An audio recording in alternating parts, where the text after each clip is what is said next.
अल्हम्दुलिल्लाहि वकफ़ा वसलामुन अला हबीबिहिल मुस्तफ़ा अम्मा बअद फ़अऊज़ु बिल्लाहि मिनश शैतानिर रजीम बिस्मिल्लाहिर रहमानिर रहीम फ़ल्यहज़रिल्लज़ीना युख़ालिफ़ूना अन अम्रिही अन तुसीबहुम फ़ितनह औ युसीबहुम अज़ाबुन अलीम। सदक़ल्लाहु मौलानल अज़ीम। बारगाह रिसालत मुआब सल्लल्लाहु अलैहि वसल्लम में दुरूद पाक का हदिया पेश करें। अल्लाहुम्मा सल्लि अला सय्यिदिना व मौलाना मुहम्मदिन मअदनिल जूदि वल करम व आलिहि व अस्हाबिहिल किराम व इब्निहिल करीम व बारिक व सल्लिम सलातन दाइमतन सरमदन अबदा। अल्लाह के रसूल सल्लल्लाहु तआला अलैहि वसल्लम ने इरशाद फरमाया, इस्बिरू फ़इन्नहु ला यअती अलैकुम ज़मानुन इल्लल्लज़ी बअदहु शर्रुम मिन्हु औ कमा क़ाल रसूलुल्लाह सल्लल्लाहु अलैहि वसल्लम। मेरे आका सल्लल्लाहु अलैहि वसल्लम फरमाते हैं, तुम सब्र करो इसलिए कि तुम पर आने वाला हर ज़माना पहले ज़माने से बुरा आएगा। हम जिस ज़माने से आप गुज़र रहे हैं इसके बाद और आजमाइशें और आजमाइशें और आजमाइशें आने वाली हैं। और एक हदीस पाक में अल्लाह के रसूल सल्लल्लाहु अलैहि वसल्लम फरमाते हैं कि मोमिन एक फितने का मुकाबला कर रहा होगा और उससे निकल जाएगा। उस फितने को देखकर इतना घबराएगा और ये सोचेगा कि इसमें तो मेरी मौत हो जाएगी। फिर अल्लाह तबारक व तआला उस फितने से उसको निकालेगा, वो दूसरे में मुब्तला होगा या दूसरे का सामना कर रहा होगा और उसको ये लगेगा कि ये अब आने वाला जो फितना है पहले वाले से तो बहुत बड़ा है। इसी तरह से हर आने वाले ज़माने का फितना पिछले ज़माने से बढ़ कर के ही आएगा। आजमाइश, फितना जो है ये लफ्ज़ कुरान पाक में भी आया है और फितना का लफ्ज़ जो है आजमाइश और इम्तिहान को कहा जाता है मोमिन के लिए। कुरान पाक में अल्लाह ताला फरमाता है, यौम हुम अलन नारी युफ्तनून। कुरान पाक में अल्लाह फरमाता है, इन्नमा अम्वालुकुम व औलादुकुम फितना। तुम्हारा माल, तुम्हारी औलाद फितना, फितना का मतलब आजमाइश है, तुम्हारा इम्तिहान है। इन्नल्लज़ीना फ़तनुल मुअमिनीन वल मुअमिनात। फितना का ये लफ्ज़ कुरान पाक में कई जगह पर आया। जो आयत मैंने खुतबे में पढ़ी वो भी, फ़ल्यहज़रिल्लज़ीना युख़ालिफ़ूना अन अम्रिही अन तुसीबहुम फ़ितना औ युसीबहुम अज़ाबुन अलीम। अल्लाह फरमाता है, लोगों को चाहिए कि मेरे नबी के हुक्म की मुखालफत करने से बचें, वरना वो फितनों में मुब्तला होंगे या दर्दनाक अजाब में गिरफ्तार होंगे। ये अल्लाह ताला की तरफ से पहले से तंबीह की गई है।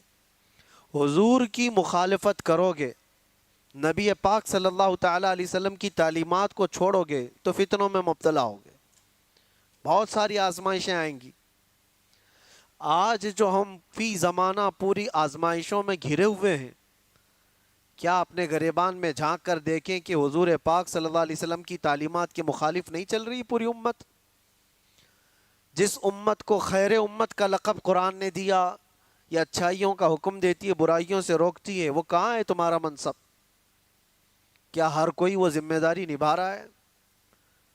अच्छाइयों का हुक्म दे रहा है हर कोई, बुराइयों से रोक रहे हो हर कोई, डर रहा है हर कोई। ये सोचता है हमको क्या पड़ी है, कोई जा रहा है खड्डे में गिर रहा है तो हमको उससे क्या लेना देना।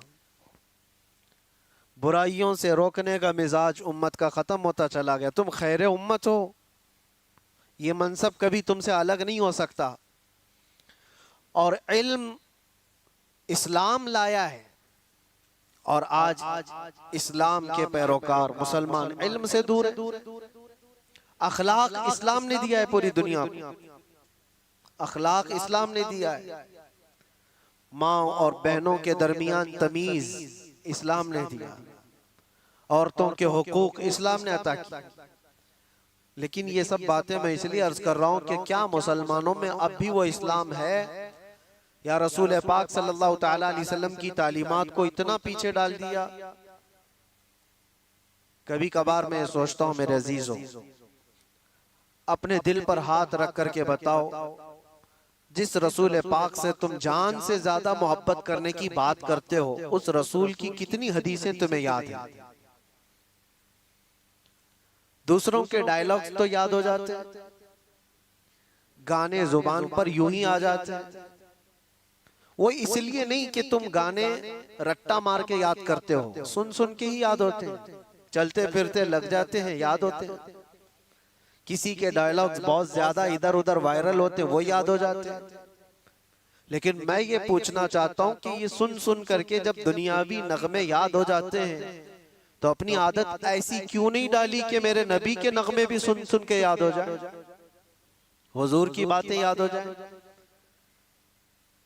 बात यही है कुल मिलाकर कि हम जिस आजमाइश के शिकार हो रहे हैं आज या होंगे, इन सब का असल सबब कुरान ने कहा है रसूल पाक सल्लल्लाहु तआला अलैहि वसल्लम के हुक्म की खिलाफ वर्जी।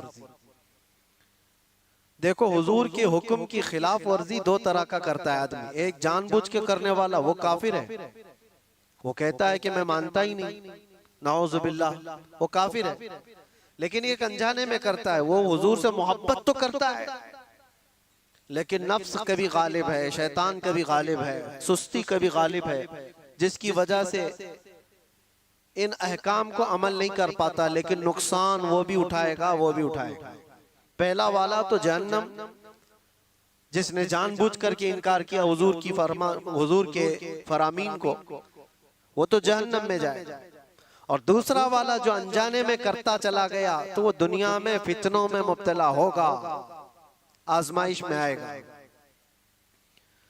अल्लाह के नबी सल्लल्लाहु तआला अलैहि वसल्लम ने यह भी इरशाद फरमाया, एक जमाना तुम पर आएगा। एक साहबी हजरत हुज़ैफा रज़ी अल्लाह ताला अन्हु, वो फरमाते हैं कि सब लोग हुजूर सल्लल्लाहु अलैहि वसल्लम से अच्छाई के बारे में ज्यादा सवाल करते थे और मैं बुराइयों के बारे में ज्यादा सवाल करता था।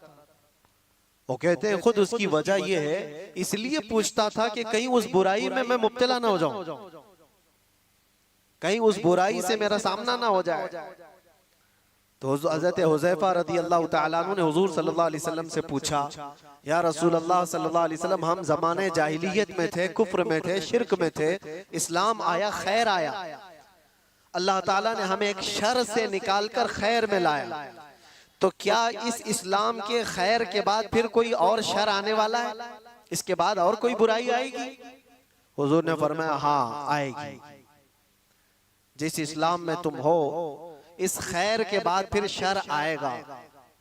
उस साहबी ने फरमाया, क्या वो शर जो आएगा, वो बुराई जो आएगी, उसके बाद फिर कोई खैर नहीं आएगा? हुजूर ने फरमाया, आएगा। इसका मतलब ये है, ज़माने जाहिली, ये पूरी हदीस सुन लीजिए, हजरत हुज़ैफा रज़ियल्लाहु तआला अन्हु की ये हदीस सही हदीस है पाक। पहले उन्होंने पूछा, हम ज़माने जाहिलियत में थे, कुफ्र और शिरक में थे, इस्लाम में आए तो एक बुराई से निकलकर खैर की तरफ आए। अब पूछा, क्या इस खैर के बाद फिर कभी और कोई बुराई आने वाली है, शर आने वाला है? हुजूर ने फरमाया, हाँ आने वाला है। उस शर के बारे में क्या क्या हुजूर ने फरमाया वो भी बताता हूं। लेकिन हजरत हुज़ैफा ने उसके बाद का भी पूछा, कहा वो शर जब आए तो क्या उसके बाद फिर कोई भलाई आएगी कि नहीं आएगी, खैर आएगा कि नहीं? हुजूर ने फरमाया, हाँ आएगा। इसका मतलब ये हुआ कि हम जिस जमाने से गुजर रहे हैं, हो सकता है ये शर पे शर आ रहा है, लेकिन मेरे नबी की बशारत के बाद ये सारे शर के बाद एक खैर आने वाला है। इस सारे शर के बाद एक खैर आने वाला है। यहां तक कि हुजूर सल्लल्लाहु अलैहि वसल्लम से जब हजरत हुज़ैफा ने पूछा था ना कि कैसा शर आएगा, हम तो जहालत से निकल करके इस्लाम में आए, ये खैर है, इसके बाद जो शर आएगा वो कैसा होगा? हुजूर ने फरमाएगा, वो ऐसा होगा कि लोग मुसलमान कहलाने को भी झिझकते होंगे और कुछ लोग उसको, मुसलमान को ऐसा देखेंगे जैसे किसी चोर को या जानी को देखा जाता है। वो जमाना आएगा, वो शर का जमाना, यानी लोग उसको दिखा दिखा करके बोलेंगे, ये देखो मुसलमान जा रहा है, ये देखो मुसलमान जा रहा है। मुसलमान होना ताज्जुब की बात हो जाएगी। ऐसा शर आएगा। और यहां तक कि हुजूर सल्लल्लाहु अलैहि वसल्लम फरमाते हैं जैसे जानी को लोग हिकारत से देखते हैं, एक सच्चे मोमिन को ऐसा देखा करेंगे। ये जमाना आएगा, तुम शर्माना मत कि लोग मुझे ऊपर से नीचे ऐसे ताड़ते हैं, इतना घूरते हैं, इतना देखते हैं। तुम मोमिन होगे तो देखेंगे जरूर, और देखे जाओगे तुम।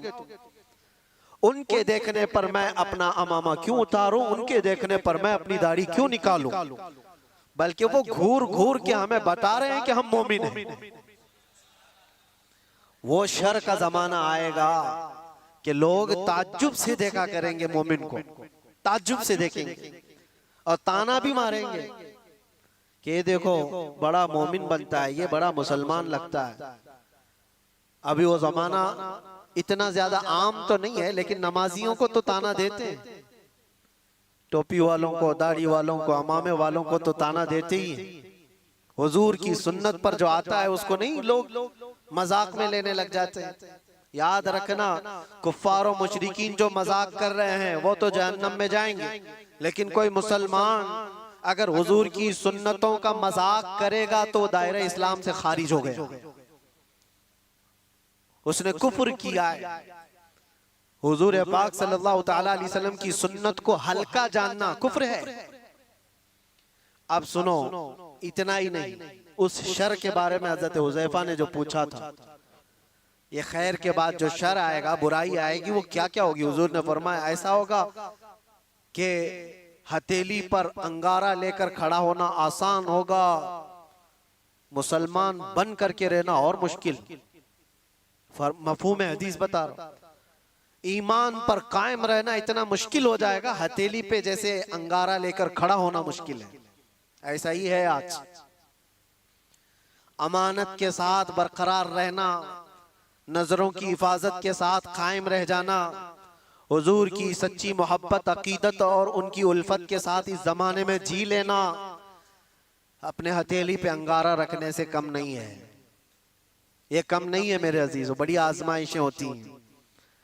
लोग नारे लगा करके समझते हैं कि आसान है। हाँ, शायर ने ये कहा था, ये शहादत गहे उल्फत में है कदम रखना। लोग आसान समझते हैं मुसलमान होना, कदम कदम पर शहादतें, कुर्बानियां हैं।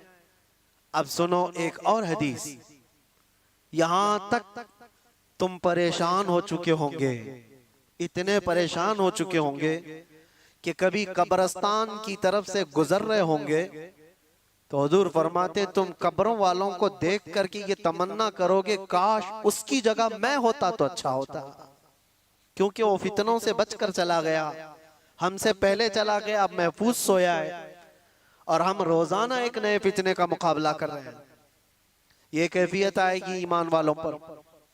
और इतना ही नहीं, और आगे अल्लाह के नबी सल्लल्लाहु तआला अलैहि वसल्लम फरमाते हैं मोमिनों पर जो शर का जमाना आएगा वो ऐसा होगा कि पूरी दुनिया में कुरान के सिर्फ लफ्ज बाकी रह जाएंगे, कुरान नहीं रहेगा, लफ्ज बाकी रह जाएंगे। और मुसलमानों में नमाजों से दूरी, ये सारी चीजें आ जाएंगी, कुरान तक इनके बीच में नहीं रहेगा, कुरान के लफ्ज रह जाएंगे। का मतलब यही है कि कुरान तो मौजूद है लेकिन कितनों के पास है। पास में होने का मतलब ये नहीं है कि पुट्ठे वाला, पेपर वाला कुरान, वो तो गले में भी लटका करके घूमो, उससे क्या होना है। जब कुरान ना पढ़ना आता है, ना समझ आती है और ना अमल करना आता है, तो क्या ये आज हालत नहीं है। कुरान कितने के पास, कितने लोगों के पास। मुझे अजीब वो मज़हका लगता है, लोग कव्वालियों में तो झूमते हैं और कुरान की तिलावत होती है तो इन्हें कुछ नहीं असर होता। उनको तो लगता है कब खत्म हो रही है, किरात कितनी लंबी कर रहे हैं मौलाना साहब, नमाज में लंबी किरात हो रही है। कुरान अल्लाह का कलाम है, तुम्हें समझ में आ रहा होता तो तुमको पता ही नहीं चलता कि रकात कब हो रही है। इक्का दुक्का जिसको कुरान होता होगा। तो अल्लाह के नबी सल्लल्लाहु अलैहि वसल्लम ने फरमाया एक जमाना इन पर आएगा कि इनके पास कुरान ही नहीं होगा। तो सहाबा डर गए, इतना शर आएगा इनके पास।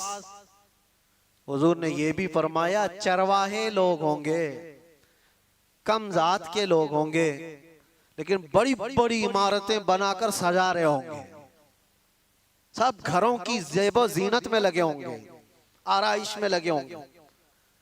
आज ये तो देखने को मिलता है। बल्कि ये भी फरमाया मेरे आका सल्लल्लाहु अलैहि वसल्लम ने कि वो बड़े बड़े तख्तों पर बैठकर हुकूमत भी करेंगे। वो सब अलामात आज देखने को मिलती हैं। हर छोटा बड़ा, बड़े लोगों की बात तो अलग है, एक छोटा सा आदमी भी आज सब इस ज़ेबो जीनत में लगा हुआ है। मस्जिदें सजा दी जाएंगी और उसमें नमाजी नहीं रहेंगे। सब मस्जिदें मार्बल की हैं, सब मस्जिदों में कालीन है, तकरीबन मस्जिदों में एसी है, सब आरामदेह चीजें सब, लेकिन सजदा करने वालों के लिए मस्जिदें ढूंढ रही नहीं है।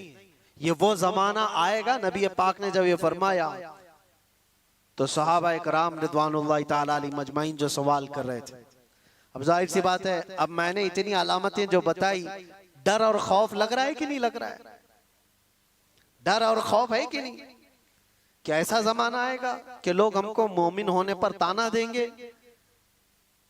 और इतना ही नहीं, हुजूर ने यह भी फरमाया कत्ले आम बढ़ जाएगा, हरज बढ़ेगा।